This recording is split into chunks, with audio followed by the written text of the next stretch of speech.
అందరికీ నమస్కారం అండి. శాంతబయోటెక్ వరప్రసాద్ రెడ్డి గారు ఒక రియల్ ఆర్గానిక్ ఫామ్ ప్లేస్లో ఉన్నాను అంజలి. ఒకసారి చూసి దాని గురించి కాస్త మాట్లాడితే బాగుంటుందేమో, అలాగే కొన్ని విషయాలు మాట్లాడితే చర్చిస్తే బాగుంటుందేమో అని అన్నారు. ప్రస్తుతానికి ఆ ప్లేస్కి వచ్చాను. మ్యాక్సిమం ఈ ప్లేస్ చూపించడానికి ట్రై చేస్తాను. రండి వెళ్ళిపోదాం. టైం ప్రకారం వెళ్ళకపోతే వరప్రసాద్ రెడ్డి గారికి చాలా కోపం వచ్చేస్తుంది. వెళ్ళానండి. యాక్చువల్లీ మీ ఇంటర్వ్యూ అని అనగానే ఆ ఇంటిని అందరూ ఊహించుకుంటారు. ఈరోజు లొకేషన్ మారింది. ఈ ప్లేస్ గురించి ఒకసారి తెలుసుకోవాలనుంది నాకు. ఒకసారి అని చెప్తారా ప్లీజ్? లొకేషన్ మారింది నిజమే. మా ఇల్లు కట్టి 12 ఏళ్ళు అయింది. కట్టి 12 ఏళ్ళు కాదు, 14 ఏళ్ళు అయింది. మేము వాడికి వెళ్ళి 12 ఏళ్ళు అయింది. దాని తాలూకు ఏసీలన్నీ కాలగతిలో కలిసిపోయినాయి. వాటికి స్పేర్ పార్ట్స్ లేవు, మొత్తం రీప్లేస్ చేయాల్సి వచ్చింది. అవి సీలింగ్లో ఉన్నాయి కనుక అవి తీసినప్పుడు మొత్తం సీలింగ్ మార్చాల్సి వచ్చింది. సీలింగ్ మార్చినప్పుడు లైట్లు మార్చాల్సి వచ్చింది. ఇట్లా తీగలాగితే డొంకంతా కదిలింది. సో అక్కడి నుంచి మేము అది రీఫర్బిష్మెంటు, రిపేరు ఏదేమన్నా అనుకోండి అదే సార్, దూరంగా వచ్చి తయారు చేయించుకుంటున్నాం. ప్రస్తుతం ప్రవాసం అంటే సిటీలో ఒక అపార్ట్మెంట్లో ఉన్నాం. మా అపార్ట్మెంట్ అది. కాకపోతే అపార్ట్మెంట్లో దృశ్యం చాలా సుందరంగా ఉంది. బ్రహ్మానందరెడ్డి పార్క్. శబ్దం భయంకరంగా ఉంది. ఆ శబ్దానికి ఓర్చుకోలేక నేను దూరంగా ఈ ఫామ్ హౌస్ ఒక స్నేహితుడిది, శేఖర్ ప్రవీణ దంపతులది, వాళ్ళ ఔదార్యంతో ఇక్కడ వచ్చి నేను కాలం గడుపుతున్నా. ధ్యానం చేసుకోవడానికి బాగుంది. మీరు చూసారుగా వాతావరణం ఎంత బాగుందో. నా డౌట్ ఏమొచ్చిందంటే, మీరు ఒకనొకప్పుడు అక్కడ ఇల్లు కట్టినప్పుడు అన్ని రకాల కాలుష్యాలకి దూరంగా వచ్చానన్నారు. అక్కడేమో ఫుల్ మళ్ళీ క్రౌడ్ అయిపోయింది. మీరు ఎక్కడికి వెడితే అక్కడ శుభ్రంగా బిజినెస్ అవుతుందేమో, అందరూ వచ్చేస్తారు అక్కడికి. మళ్ళీ ఈయన ఇటువైపు వచ్చారా, ఇక్కడ షిఫ్ట్ అవుతున్నారా ఏంటనే. అంటే నేను ఎక్కడికి వెళ్తే అక్కడ కాలు పెడితే అక్కడ కాలుష్యం, జన సమ్మర్దం కాదు కాదు, అంత చక్కటి కళకళలాడుతూ కాకుండా పోవడం జరిగిపోతాయని మీ అభిప్రాయం. పాపం శేఖరు దంపతులు చాలా మంచివాళ్ళు. వాళ్ళేదో నాకు వామనుడికి చోటు ఇచ్చినట్టుగా ఇస్తే వాళ్ళని ఎత్తిన కాలు పెట్టారు ఉద్దేశం నాకు లేదు. లేదు లేదు సార్, చక్కగా అంత కళకళలాడుతూ అయిపోతుంది ఆ ప్రాంతం. నిర్మానుషంగా ఉండి ఒక్కళ్ళే ఉండి అమ్మాయి కాసేపు వాతావరణాన్ని ఎంజాయ్ చేద్దాం అనుకునే టైప్లో ఈ లోపల మొత్తం అందరూ వచ్చేస్తారు. ఇక్కడ వచ్చి హాయిగా ధ్యానం చేసుకోవడానికి అద్భుతంగా ఉంది. సో ఇక్కడికే కూర్చు టైం గడుపుతున్నా. మార్చి చివరి వరకు మా ఇల్లు రెడీ కాదు. అప్పటి వరకు నా నివాసం ఇక్కడే. నేను యాక్చువల్లీ ఎస్పెషల్లీ కొత్త సంవత్సరంలో మిమ్మల్ని ఇంటర్వ్యూ చేయాలనుకోవడానికి చాలా రకాలైన కారణాలు ఉన్నాయండి. అందులో వన్ బై వన్ ఓన్లీ 10 ప్రశ్నలు రాసుకుని వచ్చాను. ఎందుకు అనంటే ఆ 10 ప్రశ్నలు ప్రతి మనిషి జీవితంలోనూ చాలా ఇంపార్టెంట్ అయిన ఎలిమెంట్స్. దాని గురించి మీ ద్వారా ఒక మాట చెప్పిస్తే అందరికీ శంఖంలో పోసిన తీర్థం అవుతుంది కాబట్టి మీ చెప్పిద్దామనే ఉద్దేశం. అయితే నేను మా చైర్మన్ ఉన్నారు ఒక ఆయన, మా ఛానల్ చైర్మన్. ఆయన ఎప్పుడూ టైంకి రారు, గంటలు గంటలు వెయిట్ చేయిస్తారు. ఆయన చెప్పిన టైంకి ఆయన కూడా వెళ్ళరు. నేను ఒకరోజు ఇలాగే అన్నాను, ఏమండి నేను చాలా గొప్పవాళ్ళని చూశాను, అందులో నేను ఫాలో అయ్యే వ్యక్తి వరప్రసాద్ రెడ్డి గారు. ఆయన టైం అంటే టైం ప్రకారం ఆయన వస్తారు, ఎవరైనా సరే ఆయన దగ్గరికి అలాగే వెళ్ళాలి, లేదంటే మామూలుగా ఉండదు, అక్షంతలు పడతాయని చెప్పాను. వాళ్ళందరూ బాగా సెటిల్ అయిపోయిన వాళ్ళండి. ఆయన సెటిల్ అవ్వడానికి ముందు ఎక్కడైనా ఎంప్లాయీగా ఉన్నప్పుడు ఆయన టైమింగ్స్ ఏమన్నా మెయింటైన్ చేశారేమో కనుక్కోండి అన్నారు. మీరేమంటారు దీనికి? చాలా సహేతుకమైన ప్రశ్న వేశాడు ఆయన.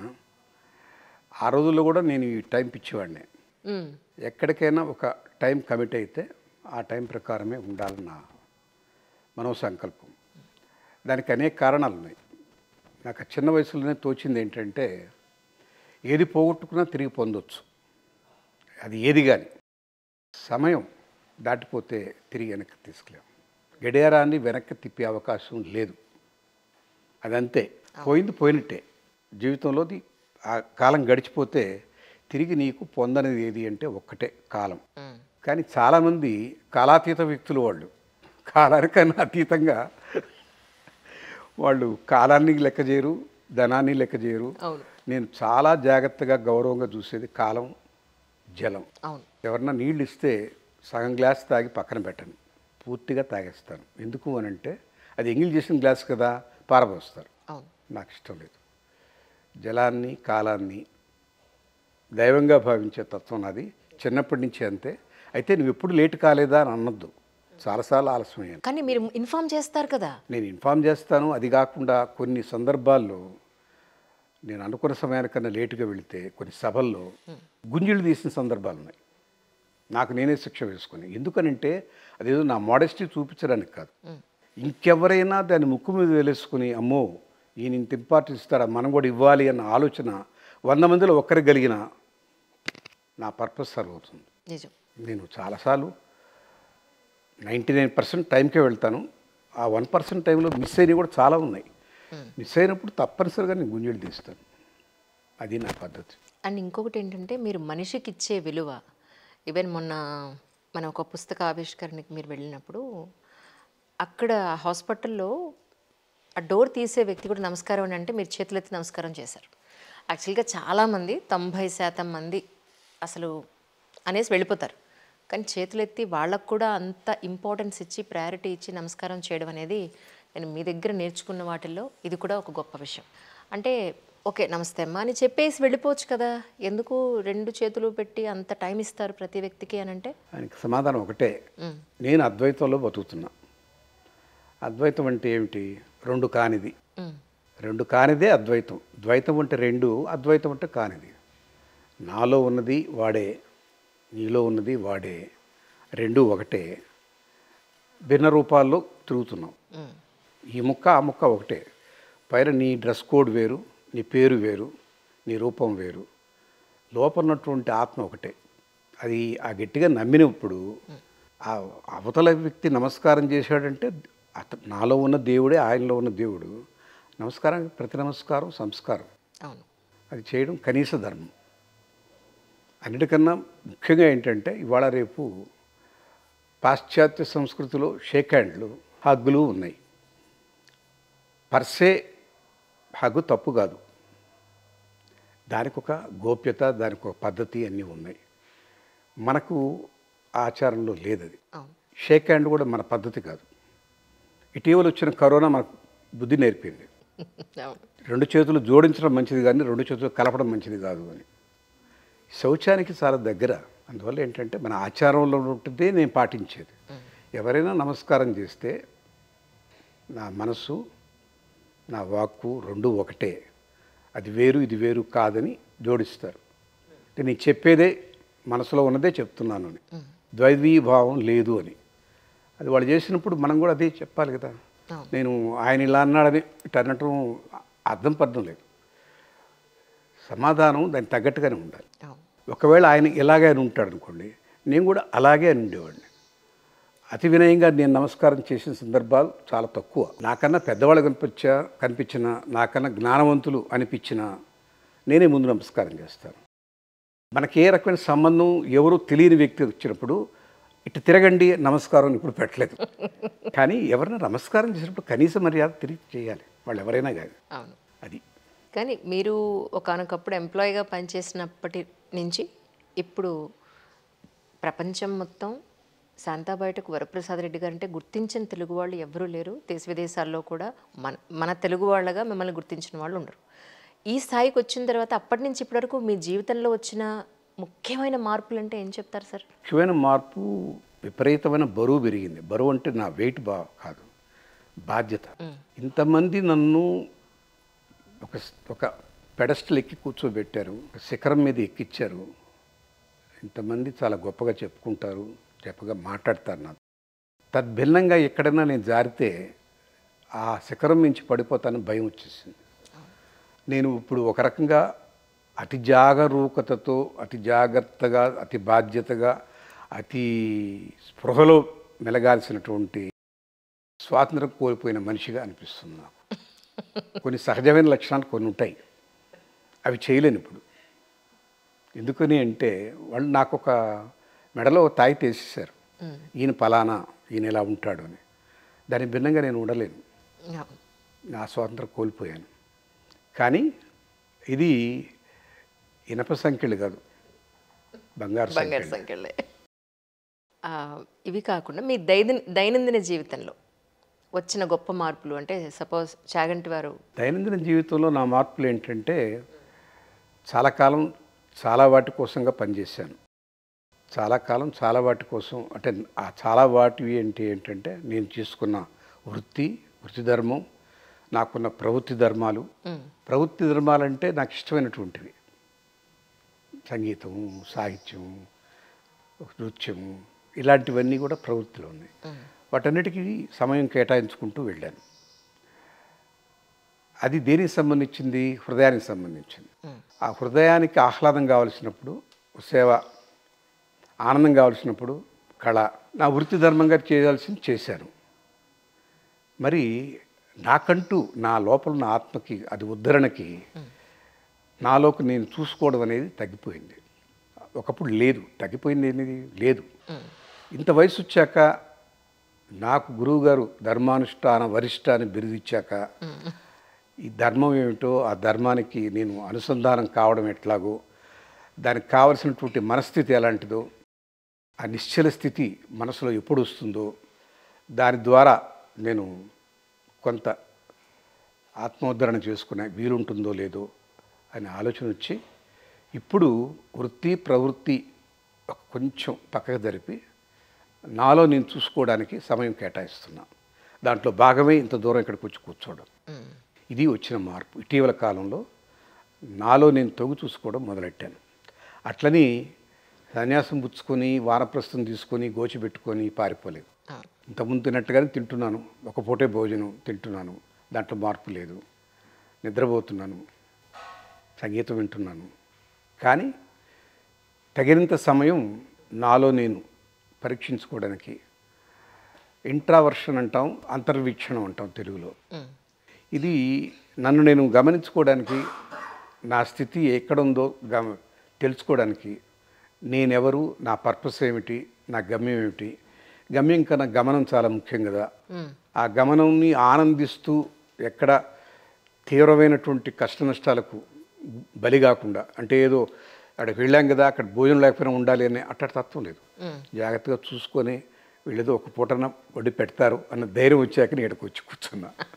అది నేను సన్యాసిని కాలేదు, కానీ నాకు నా ఆత్మ కోసంగా నేను సమయం వెచ్చించుకునే సమయం ఆసన్నమైందని గుర్తించి దానికి కొంత సమయాన్ని కేటాయించా. ఏ సమయం అయినా ఇంకో దానికి తగ్గిస్తేనే ఇక్కడ పెరుగుతుంది. ఇప్పుడు నా వృత్తి ఎటు తక్కువ, చాలా తక్కువ. బోర్డు మీటింగ్సే వెళ్తాను. రోజువారీ కూలి పని చేయటం లేదు. ప్రవృత్తిలో కూడా ఇంతకుముందు ఉన్న సభలు, ఇంతకుముందు ఉన్నటువంటి సమావేశాలు, ఇంతకుముందు ఉన్నటువంటి మ్యూజిక్ సిట్టింగ్స్, ముందు మాటలు రాయడం, ఇట్లాంటివన్నీ బాగా తగ్గించుకుంటూ ఈ సమయానికి ఎక్కువ కేటాయిస్తున్నాను. అది నాలో వచ్చిన మార్పు. అంటే నేను విన్నది ఏంటంటే ఈ మధ్య మీరు ఎక్కువ పుస్తకాలు చదువుతున్నారు అని. సో ఎలాంటి పుస్తకాలు చదువుతున్నారు అని అంటే? పుస్తకాలు ఎప్పుడూ ఒకే రకం చదువుతున్నా. సాహిత్యపరంగా నేను బాగా లైక్ చేసిన ఇతిహాసాలు, పురాణాలు. కొంత వయసు వరకు ప్రబంధ కావ్యాలు చదివాను. ఇప్పుడు ప్రబంధాలు చదవాలనిపించట్లే, వయసు దాటింది కదా. కానీ ఇష్టమే అవి కూడా. మా అమ్మ చాలా కాలంగా నన్ను రమణ మహర్షి గురించి చదవమనేది. ఎందుకమ్మా అని అడిగా. ఆయన ప్రధానంగా ఏ పూజ పునస్కారం అవన్నీ నమ్మకుండా ఆత్మనే వెతుక్కుంటూ ఉన్నాడు ఆయన. అల్టిమేట్గా అదే ముక్తికి మార్గమేమో నాకు డౌట్. నేను చాలా కాలం పూజలు చేశాను, ఆయన మార్గంలో నేను లేను. ఒకటి రెండు సార్లు నువ్వు కొన్న పుస్తకాలు నీకు తెప్పించింది నేనే, చదివినప్పుడు నువ్వు కూడా చదివితే బాగుండు అనిపించింది అంది. అన్నది కానీ నేను ఎప్పుడు చదవలే, అమ్మ ఉన్నంతకాలం చదవలే. అమ్మ వెళ్ళిపోయాక ఒకటి రెండు సందర్భాల్లో అమ్మ చెప్పింది కదా అని ఓపెన్ చేశాను. బాగుంది, నిజంగా చదవదగ్గ పుస్తకాలు అవి. అది ఆత్మ వివేచన, అంటే ఆత్మ సాక్షాత్కారం అని మాట వాడతారు. ఆత్మ ఎప్పుడు సాక్షాత్కారం పదం. ఆత్మని అనుభూతించవచ్చు. అనుభూతించడానికి దానికి ఒక ఫిజికల్ రూపం ఉండక్కర్లేదు. గాలి నువ్వు అనుభూతిస్తావు, అవునా? ఒక మంచి పరిమళం అనుభూతిస్తావు. అదొక వస్తువా? దానికి ఒక రూపం ఉందా? దానికి ఒక బాడీ ఉందా? ఏమి లేదు.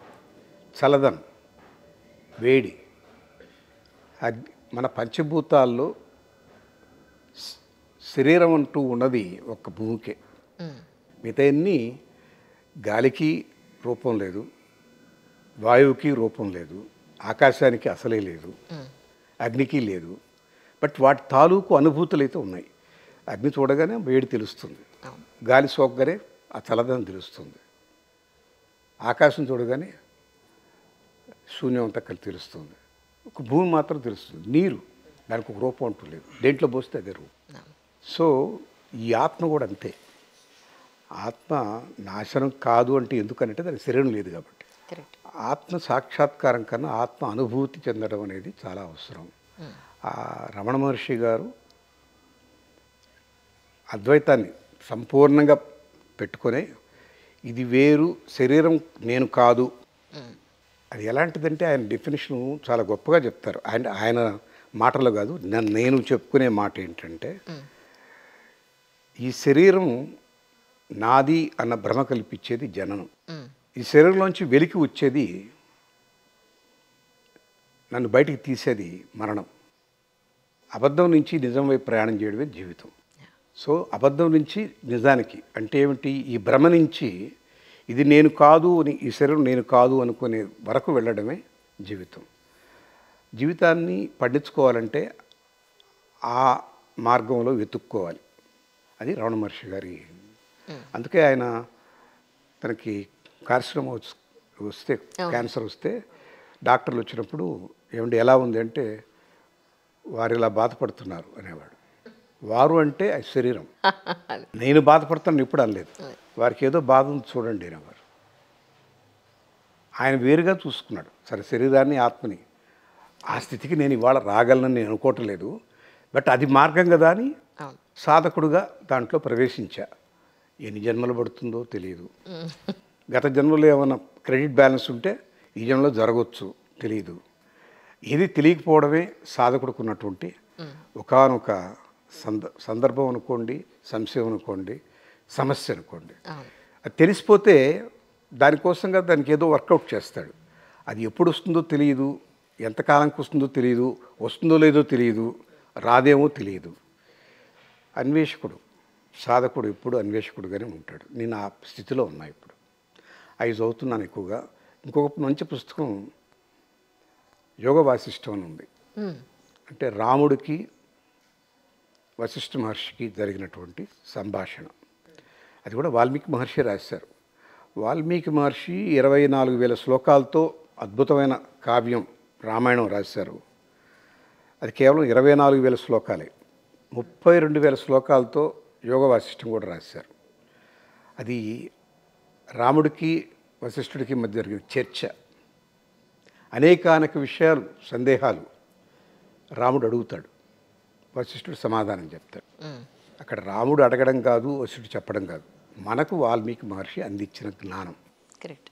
అనేక విషయాల మీద మన నిత్య దైనందిక జీవితంలో వచ్చే అనేక అనుమానాలకి అది సమాధానం. 32,000 శ్లోకాలు సమాధానం. దీపం ఎందుకు పెట్టాలి, బొట్టు ఎందుకు పెట్టుకోవాలి, ఇలాంటి అనేక విషయాల మీద. ధర్మం అంటే ఎలా డిఫైన్ చేస్తావు, ధర్మ సూక్ష్మం ఏమిటి, ధర్మం ఏమిటి, మనిషి ఏ మేరకు ఏ పద్ధతిలో ధర్మాన్ని అనుసరించాలి, ధర్మాన్ని పక్కన పెట్టి తన ఉనికిని కాపాడుకోవాలి, ఇట్లాంటి అనేక అంశాల మీద చర్చ చాలా గొప్పగా ఉంటుంది. అది విశ్వామిత్రుడు ఆయనకి అస్త్రశస్త్ర చికిత్సలు ఆయన్ని ఆ విద్య నేర్పితే, ఇక్కడ ఆత్మానుగతమైనటువంటి జ్ఞానాన్ని వశిష్ఠ మహర్షి ప్రసాదించాడు. చాలా గొప్పగా ఉంది. అయితే బహుశా నాలాంటి పామరుడు దాన్ని అర్థం చేసుకోవడానికి చాలా సమయం పట్టవచ్చు, టైం పడుతుంది. కానీ ఎవరో ఒకరు ప్రారంభించాలి. ఎవరైనా మనమందరం ఇవాళ పీహెచ్డీ చేసినా మొట్టమొదటి నేర్చుకున్నవాడు కదా అమ్మఒళ్ళలో. ఇది కూడా అంతే. ఇంత లేట్ వయసులో ప్రారంభించాను, అయితే అవుతుంది, ఎంతవరకు అయితే అంతవరకు అవుతుంది. సశేషం వచ్చే జన్మలో. సో నమ్ముతారైతే నీ జన్మ పునర్జన్మ తప్పకుండా నమ్ముతాను. అది మన హైందవ ధర్మంలో ఉంది. హైందవ మతం అనొద్దు, హైందవ ధర్మంలో ఈ జన్మ చక్రం అనేది తప్పనిసరిగా ఉంది, లేకుండా లేదు. నేను నమ్ముతాను. అంటే ఒకసారి మనిషిగా పుట్టడానికి కొన్ని వేల జన్మలు ఎత్తాలి ఏమో, నెక్స్ట్ లెక్కలు నాకు తెలియదు. మానవ జన్మే వస్తుందా అని అంటే అదే అంటున్నాను. మనం చేసిన కర్మానుగతంగా ఉంటాయి ఫలితాలు. ఎప్పుడు కూడా ప్రతి కర్మకి ఒక ఫలం ఉంటుంది. ఆ కర్మకి తగిన ఫలం, ఆ జడ్జిమెంట్ మీరు నేను చేసేది కాదు, అది కాస్మిక్. అక్కడ జడ్జిమెంట్లు అవుతాయి. అది ఎప్పుడూ మనకు తెలియదు. ఆ జడ్జిమెంట్ ఎప్పుడు వస్తుందో, ఏ రకంగా ఉంటుందో, ఆ తీర్పు ఎలా ఉంటుందో మనకెవరికి తెలియదు. ఎందుకు ఎవరో చాలామంది మీకు ఒక నమస్కారం చేయాలని కాళ్ళ మీద మీ కాళ్ళకు నమస్కారం చేయాలని చాలామంది ప్రయత్నిస్తూ ఉంటారు. ఎందుకు పెట్టించుకోరు అసలు మీరు? నా భయం ఏంటంటే నాకు ఆ స్థితి స్థాయి లేదని నా నమ్మకం. అయ్యో నారాయణ. తప్పకుండా. ఎందుకంటే ఆ స్థితి స్థాయి కలిగి ఉండడం అంటే చాలా సాధన చేసి ఉండాలి. అనేక విషయాల్లో నేను నన్ను పరిష్కారం చేసుకొని ఉండాలి. చేసుకునే సందర్భాలు నాకు తెలుసు, ఉన్నాయి. నాకు కోపం, నాకు తాపం కలిగి ఉన్నాయి. కొన్ని సందర్భాల్లో కొంతమంది నొప్పించి ఉన్నాను. ఇప్పుడు తెలిసి నొప్పించట్లేదు, తెలియక నొప్పించానో తెలియదు. అలాంటి స్థితిలో నేను ఈ పాద నమస్కారాలు తీసుకోవడానికి తల్లిదండ్రులు, గురువు వాళ్ళకే అర్హత ఉంది పాద నమస్కారం. నేను నా బిడ్డలు పెట్టినప్పుడు తప్పదు కాబట్టి ఆశీర్వదిస్తాను. మిగతా ఎవరో వచ్చి నేను వాళ్ళ గురువుని కాదు, తల్లిదండ్రిని కాదు, నాకు అర్హత లేనప్పుడు నేను పెట్టించుకోవడం నాకు ధర్మంగా అనిపించదు. దానికి చాలామంది పట్టుదల పడతారు. దానికి ఒక మార్గం కనుక్కున్నా, నేను కూడా పెడతానంటాను. దాంతో భయపడి దూరంగా వెళ్తారు. ఆ రోజు అవార్డ్ ఫంక్షన్కి ఆయన ఎవరో కాళ్ళ మీద పెడితే మీరు కూడా పాద నమస్కారం చేసి, అది నేను ఇన్స్టాగ్రామ్లో పోస్ట్ చేశాను. సహజంగా నేను పెడతాను. నేను పోస్ట్ చేశాను, ఇన్స్టాగ్రామ్లో నేను పోస్ట్ చేశాను, మీకు చూపిస్తాను. ఇన్స్టాగ్రామ్ అంటే ఏంటో నాకు తెలీదు. మీరు సోషల్ మీడియాకి దూరం కదా. గ్యాడ్జెట్స్ అని నాకు ఏదో ఉన్నాయి. ఫేస్బుక్ ఒకటి, ట్విట్టర్ ఒకటి, ఇప్పుడు ఎక్స్ ఏదో ఉంది కదా, ఇప్పుడు కొత్త వచ్చినట్టున్నది. ఏదో రకరకాల అవును అవును ట్విట్టరు, బ్లాగ్ ఒకటి ఉంది. అవును. అవేవి నాకు తెలియదు. వాట్సాప్ మాత్రం తెలుసు. 2 రోజులకు ఒకసారి లేకపోతే సాయంకాలం ఎప్పుడో వీలున్నప్పుడు 10 నిమిషాలు చూస్తాను. కొన్ని వందలు వస్తాయి, చూసేదానికి మన టైం చాలు. కరెక్ట్. కానీ ఇన్నాళ్లలో నిజంగా ఎంతో కష్టపడి వ్యవసాయదారుని కుటుంబం నుంచి మన దేశ గౌరవాన్ని నిలబెట్టడానికి ఒక మెడిసిన్ కనుక్కోవడానికి మీ ప్రయత్నం మీరు చేసి ఒక కీర్తి పతాకాన్ని ఈ స్థాయికి వచ్చిన తర్వాత ఇన్నాళ్ళు ఎప్పుడు డబ్బు వెనకాతలు నిజంగా మీరు ఇది సరిపోదు, ఇంతకు మించి నాకు కావాలి, లేదంటే ఇది నాకు ఖచ్చితంగా కావాలి, ఆర్థికంగా ఈ స్థాయిలో నేను ఉండాలని ఎప్పుడు మీకు అనిపించలేదా సార్? ఎందుకు అనిపించదు? అనిపించింది. ఏంటి మీకు కూడా అనిపిస్తుంది ఏంటి? వైనాట్ చెప్తాను. చాలా విచిత్రంగా ఉంటుంది మీరు చెప్పుకుంటే. సార్, చాలా చిన్న వయసులో పాటల మీద ఇంట్రెస్ట్ వచ్చినప్పుడు మా ఇంట్లో రేడియో ఉండేది. రేడియో దశ దాటిన తర్వాత 2-in-1 అని అమ్మేవాళ్ళు. అంటే రేడియో ఉండేది, AM FM, రికార్డింగ్ కూడా ఉండేది. క్యాసెట్ ప్లే చేస్తూ రికార్డ్ చేసుకోవచ్చు. కరెక్ట్. మంచి పాటలను రికార్డ్ చేసుకోవచ్చు కదా, 2-in-1 కొనుక్కోవాలనుకునేవాడిని. నా దగ్గర డబ్బులు లేవు. అంటే అడిగితే అమ్మ నాన్న ఇచ్చేవాళ్ళేమో, అంత డబ్బు లేదు. కాకినాడ ఇంజనీరింగ్ కాలేజ్ చదువుతున్నప్పుడు కోరిక ఉండింది. అంటే నెల 400 పంపించేవాళ్ళు. ఆ రోజుల్లో 400 అంటే చాలా పెద్ద, చాలా ఎక్కువ. 400 కన్నా నాకు ఎక్కువ ఖర్చు ఉండేది. నేను జల్సాలు దర్జాలు కాదు, ఏదో పక్క పిల్లలకి కూడా పుస్తకాలు కొనివ్వడం, బట్టలు కొనివ్వడం ఏదో చేసేవాడిని. ఆ 400 చాలేదు కాదు. ఇదేమో 1350 రూపాయలు. అమ్మ, రేటు కూడా కనుక్కున్నా. ఒక 4 నెలలు కాకినాడలో ఇంజనీరింగ్ చదువుతున్నప్పుడు 1350 రూపాయలు అనేది పెద్ద మొత్తం. ఎందుకంటే మా కాలేజీ ఫీజే సంవత్సరానికి 3500. అంటే దాంట్లో ఇంచుమించుగా సగం దీన్ని దారిపోయాలంటే నాకు అట్టడగాలి, ఇంట్లో అడిగితే ఇవ్వరు. అయిపోయింది. జాబ్లో చేరాను. జాబ్లో చేరగానే వెంటనే కొనియాలి. జీతం రాదుగా వెంటనే. 1040 జీతం. ఒక నెల జీతం కన్నా ఎక్కువే ఇప్పుడు ఆ 2-in-1. ఒక 4 నెలలైనా కూడా నాకు తొలి జీతం రాగానే మా అమ్మకి గద్వాల చీర తీసుకొని వెళ్ళిపోయేవాడిని. 2వ నెల కూడా వెళ్ళాను, 3వ నెల కూడా వెళ్ళాను. గద్వాల చీర ఆ రోజులు 400 రూపాయలు. నాకు ఇటు సరిపోదు. 5వ నెల 6వ నెలలో నేను ఒక మిత్రుడిని అడిగి అప్పు తీసుకొని కొనుక్కున్నా. ఏమిటి, మీరు అప్పు కూడా చేశారే? 1350 రూపాయలు అప్పు చేసి. అంటే అప్పుడు అనిపించింది డబ్బు చాలా ముఖ్యం కదా, మన చిన్న చిన్న కోరికలు తీర్చుకోవడానికి తప్పనిసరిగా డబ్బు కావాలి, ఈ జీతం చాలదు అని అనుకున్నా అప్పుడే. కానీ ఆ అప్పు తీర్చేసాను, అన్నీ అయిపోయినాయి. కానీ మీరు ఆశ్చర్యపోతారేమో, ఇప్పుడు అలాంటి మ్యూజిక్ పెట్టినటువంటి ట్యాబ్లెట్స్ వచ్చినాయి, లేదా ఒకప్పుడు ఇవి వచ్చినాయి పెన్ డ్రైవ్స్, CDs. కొన్ని 100,000, 1000 తయారు చేసి పెన్ డ్రైవ్స్ కూడా 5,000, 6,000 ఇచ్చేసాను.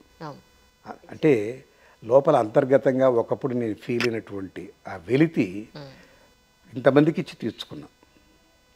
ఈ ట్యాబ్లెట్లు కూడా ఇంచుమించుగా 30-40 ఇచ్చుంటాను ఇప్పటికీ. ఒక్కోటి 40,000 50,000. సో ఆ స్థితికి నేను ఎదిగానంటే భగవంతుడి కృప. 1350 అప్పు చేసిన వాడిని ఇప్పుడు 40,000 40-50 ఇచ్చేసాను. లేదులేండి. ఈ రోజుకి కూడా నేను నా కళ్ళతో చూసింది నెలకొచ్చేటప్పటికి కొన్ని లక్షల రూపాయలు మీరు చాలా ఉదార స్వభావంతో దానం చేస్తూ ఉంటారు. ఎవరో సెక్యూరిటీ వాళ్ళకి మొన్న నేను ఇంత ఇచ్చేస్తానయ్యా ఫస్ట్ నువ్వు ఏంటో చూడు అమ్మాయికి ఏంటో చూడని గురువారెడ్డి గారితో మీరు మాట్లాడుతున్నప్పుడు నాకు ఎంత ఆశ్చర్యం అనిపించిందో అసలు. ₹1,00,000 అదే అంటున్నాను. ఆపరేషన్ అయింది. అయిందండి? సక్సెస్ అయింది ఆపరేషన్? సక్సెస్ఫుల్. నాకు ఎంత ఆశ్చర్యం అనిపించిందో. 30 ఏళ్ళు 30+ ఉంది ఆవిడకి, బ్రెయిన్లో బ్లడ్ క్లాట్ ఏంటి అసలు. బాబాయ్ చాలా దారుణం. అసలు మీకు సంబంధమే లేదు అతను. సహాయం చేయమని గురవారెడ్డి చెప్పన్నాడు. వేరే దగ్గర చూసుకున్నారు. అక్కడ 2.5 లక్ష, వీళ్ళ దగ్గర 4 లక్షలు. వీళ్ళు there are government hospitals, NIMS, అక్కడ డాక్టర్లు చాలా గొప్పగా ఉంటారు. అవును. అక్కడికి పోరు, భయం. ప్రభుత్వ ఆసుపత్రి అంటే మనకు వైద్యం సరిగా జరగదేమో అన్నటువంటి భయం. తెలంగాణలో కొన్ని పాటలు కూడా వచ్చినాయి గద్దర్ రాసినవి. అది ప్రభుత్వ దవాఖానరో ప్రాణం తీస్తారు ఏదో. దీంతో భయపడిపోయి అందరూ కార్పొరేట్ హాస్పిటల్కే పెడుతున్నారు. కార్పొరేట్ హాస్పిటల్స్ ఇవాళ రేపు 5 స్టార్గా 7 స్టార్గా కడుతున్నారు. వాళ్ళు 50,000 రూపాయల వైద్యాన్ని 4 లక్షలు చేయాలి తప్పదు. ఆ బిల్డింగ్సు, ఆ ఇన్ఫ్రాస్ట్రక్చరు, ఆ లాబీసు, ఆ దర్జా ఎక్కడి నుంచి వస్తాయి? వాళ్ళకి చాలదు, వాళ్ళకి వచ్చే జీతాలు చాలవు. ఏం చేస్తాం? కానీ గురువారెడ్డి గారిది ఫస్ట్ టైం మీ పరిచయం ఎక్కడండి? గురువారెడ్డి గారి మొట్టమొదటి పరిచయం మా హాసం పత్రిక బాగా నచ్చింది ఆయనకి. ఎత్తుకుంటూ వచ్చాడు. వచ్చిన రోజు మా ఇంట్లో రమణ, మళ్ళపూడి రమణ, బాపు ఉన్నారు. ఓ లడ్డులాగా దొరికాను ఆయనకి. ఇక నాతో స్నేహం చేసాడు. ఆయనకి ఇష్టం కదా హాస్యం. బాలసుబ్రహ్మణ్యం కూడా నా పరిచయం చేయమన్నాడు. రా అన్నాడు. ఆ రకంగా రావడం మొదలెట్టాడు. హాసం నుంచి, బాపు రమణ నుంచి, బాలసుబ్రహ్మణ్యం నుంచి అతుకుపోయి నీ దగ్గరే ఉంటే నేను వాళ్ళని పాట వినొచ్చు, వాళ్ళని పుస్తకాలు చదవచ్చు అని తన ఇల్లు అమ్మేసుకొని మీ పక్కనే స్థలం ఇప్పించమంటే ఇప్పించి, నేను దేవుణ్ణి నమ్మను అనే నాస్తికుడు ఆయన ఇంటికి శంకుస్థాపన కూడా చేయించి నేను మావిడ పూజ చేసి ఇల్లు కట్టించాం. అప్పటి నుంచి ఉంటాడు అక్కడే. కానీ బావా అంటూ, కానీ మీ ఇద్దరికి ఎంత కాంట్రాస్ట్ అంటే బ్లాక్ అండ్ వైట్ అన్నట్టు ఉంటారు. కృష్ణుడు అర్జునుడు అంతే. కృష్ణుడు నల్లగా ఉంటాడు, అర్జునుడు చాలా తెల్లగా ఉంటాడు. ఒకటి నరుడు, ఒకటి నారాయణుడు. నిజం. కానీ మీ దగ్గర నేను ఒకటి చూశాను సార్, ఏంటంటే అవతల వ్యక్తి చేసే మంచి పని కాకపోయినా సరే, అతను మీ స్నేహితుడు అయినప్పుడు ఖచ్చితంగా అతను ఏదైనా అవసరం ఉన్నప్పుడు అతనికి ముందు వెనక ఏమీ ఆలోచించకుండా ఒకానొకప్పుడు ఇదే వ్యక్తి కదా ఇంత చెడు మాట్లాడింది, చెడు చేసింది అన్నది కూడా మీరు ఒక ఎరేజర్తో తీసేసి వాళ్ళకి సపోర్ట్ చేసే సిస్టమ్ని. చాలామంది ఏమంటారంటే నేను అలా ఒక వ్యక్తి చేసినప్పుడు నీకు పౌరుషం లేదు, నీకు బుద్ధి లేదు అని నన్ను అన్నారు. ఏమని? వాళ్ళు నీకు ఇంత చెడు చేశారు అయినా కూడా ఈరోజు స్నేహితురాలంటూ వెళ్ళి చూస్తున్నావు నువ్వు అని. దీన్ని ఎలా సమర్థించుకోవాలో నాకు అర్థం కాల. చెప్పనా? చెప్పండి సార్. సహజంగా ప్రతి వ్యక్తిలో ఏదో కొన్ని నెగిటివ్స్ ఉంటాయి. లేని మనిషి కూడా నాకు ఉంటాయి, మీకు ఉంటాయి. నెగిటివ్స్ ఉన్నాయి కాబట్టి మనం భూమి మీదకి వచ్చాం. లేకపోతే ఈ ఆత్మ పరమాత్మలోనే ఉంది. అక్కడి నుంచి విడివడి కొంత మైల అంటి కిందకి జారొచ్చాం. అవకాశం ఇచ్చాడు దేవుడు. నువ్వు రిఫైన్ చేసుకొని మళ్ళీ రారా నా దగ్గరికి అని. ఈ శుభ్రతగా దీన్ని శుభ్రం చేసుకుంటే మళ్ళీ నా దగ్గరికి వచ్చి అంటాడు. నేను వచ్చానందుకే, నా లోపం ఉండబట్టి ఇక్కడికి వచ్చాను, మీలో ఏదో లోపం ఉండబట్టే వచ్చారు. రిఫైన్ చేసుకుంటున్నాం మనం మన జర్నీలో, మన ప్రయాణం. ఆ రకంగా చూసినప్పుడు ఆ వ్యక్తిలో ఈ లోపం ఉంది, అందుకే వచ్చాడు. నాలో లోపం ఉంది కాబట్టి నేను ఇక్కడ ఉన్నాను. నేను దేవుడి దగ్గరికి దండం పెడుతూ, దేవుడా నేనేమైనా తప్పు చేసుకుంటే క్షమించు అంటాను. నన్ను క్షమించమని నేను కోరుకున్న వ్యక్తిని ఇంకో వ్యక్తిని క్షమించలేకపోతాను. నన్ను నేను క్షమించుకోమని కోరుకుంటున్నప్పుడు, దేవుడా నువ్వు క్షమించు అని అడుగుతున్నప్పుడు, ఇంకోరు క్షమించకపోతే నీకు ఆ అర్హత ఎక్కడి నుంచి వచ్చింది? నేను క్షమించమని అడిగే అర్హత. కరెక్ట్. ఆ లాజిక్ ఉపయోగిస్తే ఎవరినైనా క్షమించాలి, ఎవరైనా క్షమించాలి. మనలో లోపం ఉంది, వాళ్ళలో లోపం ఉంది. నన్ను నేను క్షమించుకోమని అడుగుతున్నాను దేవుణ్ణి, ఆయన కూడా క్షమించమని అడుగుతాం. సో క్షమ అనేది మానవీయ దృక్పథం. సౌజన్యం అనేది ఒక లక్షణంగా ఉండాలి ప్రతి మనిషికి. కోపం రావచ్చు, దాని కోపంతో అణుచుకోమని చెప్పలే. కోపాన్ని ప్రదర్శించు, కానీ కోపం నుంచి బయటకు రా, వచ్చి సాటి మనిషిగా గౌరవించు, మన్నన చేయి. కానీ ఇన్నాళ్ళు మీ జీవితంలో ఎవరికైనా ఎప్పుడైనా సారీ చెప్పాల్సిన సందర్భం వచ్చిందా? చాలాసార్లు వచ్చింది. ఏమిటి మీకే? ఎందుకు రాదు? నేను మనిషిని, గుర్తుపెట్టుకో. నేను మనిషిని. చాలాసార్లు అంటే కుటుంబంలోనే నా భార్యకే చెప్పాను చాలాసార్లు. నాకు ఈ కష్టం కలిగినప్పుడు. అంటే కష్టం ఎందుకు కలిగింది అంటే నాకు చిరాకు, అసహనం వచ్చినప్పుడు. అంటే నేనేం కొట్టడం, తిట్టడం ఉండవు. చిరాకు పడ్డానుకోండి, చాలా తీవ్ర స్థాయిలోనే ఉంటుంది. అది భాష ఉండకపోవచ్చు, మొహం వివరణం అయిపోద్ది. అక్కడి నుంచి వెళ్ళిపోతాను, ఆ సీన్లో ఉండను, బహుశా భోజనం చేయను ఆ కోపం తగ్గిన దాకా. ఇవన్నీ వాళ్ళకి బాధ కదా, కన్నీళ్ళు వస్తాయి, సారీ అంటాను. ఇదే కాకుండా పొరపాటు పడింది ఎక్కడా లేదు, కానీ వాళ్ళు పొరపాటు పడి నన్ను తప్పుగా అనుకున్నప్పుడు నీకు ఈ పొరపాటు అభిప్రాయం కలగడానికి నేను సరిగా జాగ్రత్త లేకపోవడం అని చెప్పి సారీ చెప్పిన ఉన్నాయి. అర్థమైందా? అర్థమైంది బాబాయ్. చాలా కష్టం, చాలా కష్టం, చాలా కష్టం. నన్ను పొరపాటుగా అర్థం చేసుకున్నావు, కానీ నేను పొరపాటుగా అర్థం చేసుకోకుండాల్సినంత క్లారిటీగా చెప్పలేదు, నా తప్పే ఇది అని అన్నప్పుడు వాళ్ళకి తల తిరిగిపోయేది. అది ఒక రకంగా వాళ్ళకి శిక్ష. నిజం. ఇది ఉన్నా పర్లేదు. నాకు చాలా ఇష్టమైన మ్యూజిక్ డైరెక్టర్ కలగా కృష్ణమోహన్. ఓకే, చాలా ఇష్టం. ఆయన చేత చేయించుకున్నాను కూడా. కాలం చెరుకొమ్మ మీద, ఎక్కడిది ఇంత హాయ్ 2 ఆల్బమ్స్ బాలసుబ్రహ్మణ్యం పాడారు, సురేఖామూర్తి పాడారు. సూపర్ పాటలు అవి. ఆయనే చేసింది, ఆయన రాశాడు, ఆయనే మ్యూజిక్. అవి రికార్డ్ చేయించుకున్నాను నేను. చేసి పెట్టిన దానికి ఆయనకి జీవితంతో రుణపడి ఉంటాను అనుకున్నాను, అంత బాగుంటాయి. నేనంటే ఆయన కూడా ఇష్టం ఏర్పడింది. అంతగా ఆయన ప్రతిభని ఇష్టపడ్డ వాళ్ళు లేరేమో బహుశా. నాకు చాలా ఇష్టపడింది. ఆ ఇష్టం చాలా కాలం కొనసాగింది. కొన్ని ఇన్స్ట్రుమెంటల్ మ్యూజిక్ కావాలని అడిగితే ఆయన చేయలేకపోయారు. అయినా నేను అంటే బాధపడ్డాను, కానీ ఆయన ఏం అనలేదు. చేస్తే బాగుంటుందండి, చేయండి ప్లీజ్ అంటే చేస్తాను సార్, చేస్తాను సార్, చేస్తాను. ఆయన ఒక సభ పెట్టారు, ఆ సభకి నన్ను పిలిచారు గెస్ట్గా. ముఖ్య అతిథి నారాయణ రెడ్డి గారు, నేను ఇంకో అతిథి. మనకు రకరకాల అతిథులు ఉన్నారు కదా, ముఖ్య అతిథి, ముక్కు అతిథి, ఆత్మీయ అతిథి, అనుకోని అతిథి, పనికిమాలిన అతిథి. ఒక అతిథి నేను. త్యాగరాజ గాన సభ. నాకు అది అయిన తర్వాత అంతకుముందే ఒప్పుకున్నటువంటి ఒకటి వచ్చింది. ఇంతకుముందు ఒప్పుకొని నేను మర్చిపోయాను, నా తప్పది. అక్కడికి నేను డ్యాన్స్ ప్రోగ్రామ్కి వెళ్ళాలి రవీంద్ర భారతిలో. అది 7, ఇక్కడేమో ఇది 6. ఇది 6 కదా, పర్లేదులే అనుకున్నా. అయ్యా 6కి వస్తాను, నన్ను 6:45కి వదిలేయాలా అన్న. అదేమిటి అన్నాడు. అనుకోకుండా నేను మర్చిపోయాను, 7 o'clock ఆరంగేట్రం ఉంది, నా మిత్రుడు మేనకోడలది, దానికి వెళ్ళాలా అన్న. అదేంటి సార్ అటు చేశారు అన్నాడు. నేనేం చేయను, అది ఎప్పుడో ఒప్పుకున్నది, నీ మీద ప్రేమ కొద్ది చూసుకోకుండా ఒప్పేసుకున్నాను, అయినా పర్లేదు, ఇది 6 గంటలకి, అది 7 గంటలకి టైం ఉంది. వాళ్ళందరూ టైం పాటించరు కదా, అది 7:15 కావచ్చు, నువ్వు 6 కరెక్ట్గా ప్రారంభించు, నేను 6:15కి వెళ్ళిపోతాను నేను. అలాగే అన్నాడు. ఆయన 6 గంటలకు ప్రారంభించాలని అనుకున్నాడు. నారాయణ రెడ్డి గారు రాలేదు, ఆయన 7 దాకా రాలేదు. అయ్యయ్యో, నాకు ప్రెషర్ పెరిగిపోతుంది. చివరికి 7 గంటలకి నారాయణ రెడ్డి వచ్చాక నారాయణ రెడ్డి గారికి చెప్పా, మీరు ముఖ్య అతిథి, అధ్యక్షుడు కూడా చెప్పండి, ముందు నేనే మాట్లాడి వెళ్ళిపోవాలి, నాకు కుదరదు. అదెట్లా, కూర్చో అన్నాడు ఆయన. లేదండి, నేను ఒక దగ్గర కమిట్ అయి ఉన్నాను, వెళ్ళాలన్నా. సరే అన్నాడు. కానీ ఆయన అధ్యక్షోపన్యాసంగా ఆయనే చేస్తూ 7:30 దాకా మాట్లాడారు. ఆ తర్వాత నన్ను పిలిచాడు.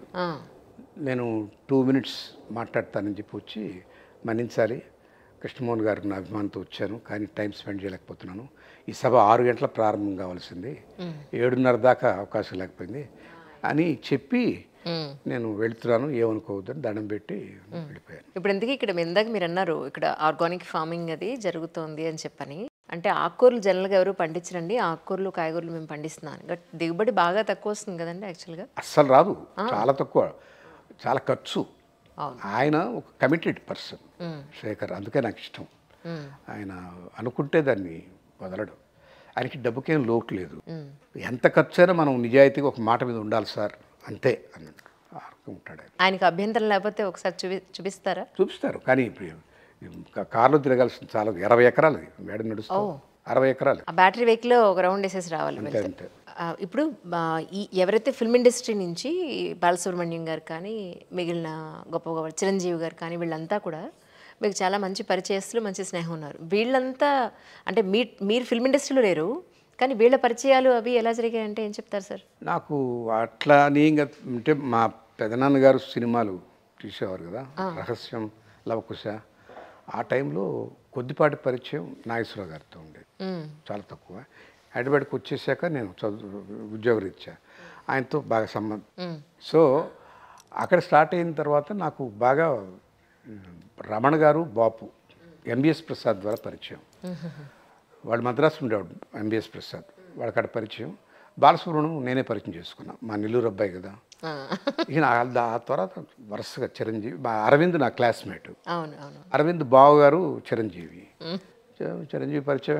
రాజేంద్ర ప్రసాద్ మా పెళ్ళికి, మా అమ్మాయి పెళ్ళికి, నా పెళ్ళి కాదు మా అమ్మాయి పెళ్ళి, సంగీత పెళ్ళికి పెళ్లి పెద్దగా జనార్దన్ రెడ్డి గారి తరఫున వచ్చి నిలబడ్డాడు. సో అప్పుడు రాజేంద్ర ప్రసాద్, ఇది వరుస ఒకదాని ఒకటి. అదే మోహన్ బాబు రాఘవేంద్రరావు గారు, మోహన్ బాబు గారు వాళ్ళ కాలేజెస్ని ఉద్ధరించాలని నన్ను దాంట్లో గవర్నింగ్ బోర్డు మెంబర్గా పెట్టారు. సరే ఇక నా అంతా సినిమా ప్రపంచమే అందరూ, కానీ ఎవరితో నేను అంట కాగలేదు.